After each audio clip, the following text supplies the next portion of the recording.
It's time for History Fair. The History Fair project is an exhibit showing what you have learned about a time in history.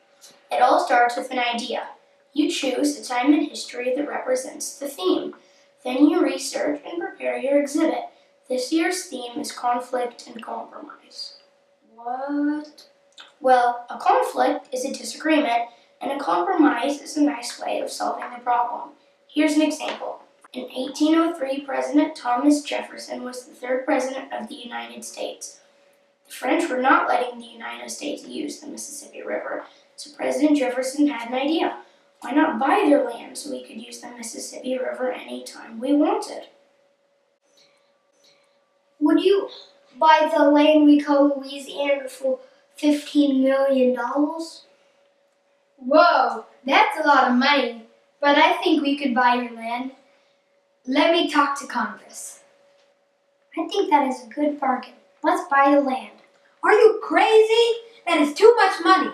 Really? We don't even know what is out there. We could be paying a lot of money for a desert.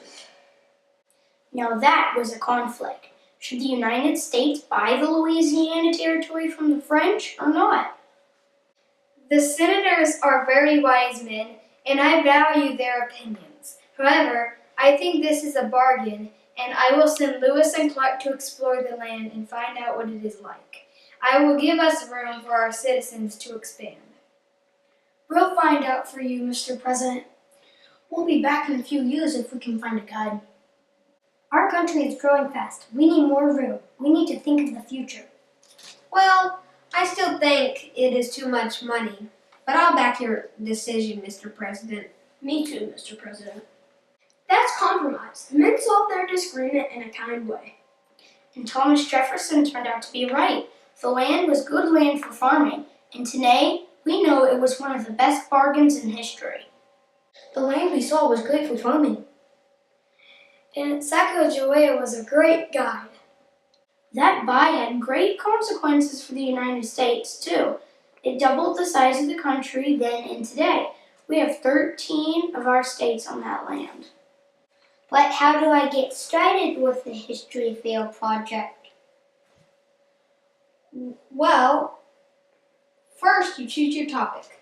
Then you research your topic looking for primary and secondary resources. What are primary and secondary resources? A primary resource is an artifact that was there at the time of the event. It could be a diary, a letter, a newspaper article, a photograph, or any item that gives us information from someone who lived at the time of the event. President Jefferson's diary is a primary resource. Okay. My mother told me all about primary sources you can find on the internet. A secondary source is a source that was written later.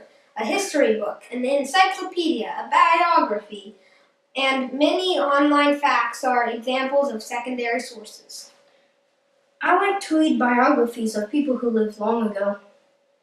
Once you have finished your research, you begin preparing your exhibit. Oh boy, let's get started. I have some ideas already. I cannot wait to get started. Don't know much about history. Don't know much biology. Don't know much about a science book. Don't know much about the French I took. But I do know that I love you. And I know that if you love me too, what a wonderful world this would be.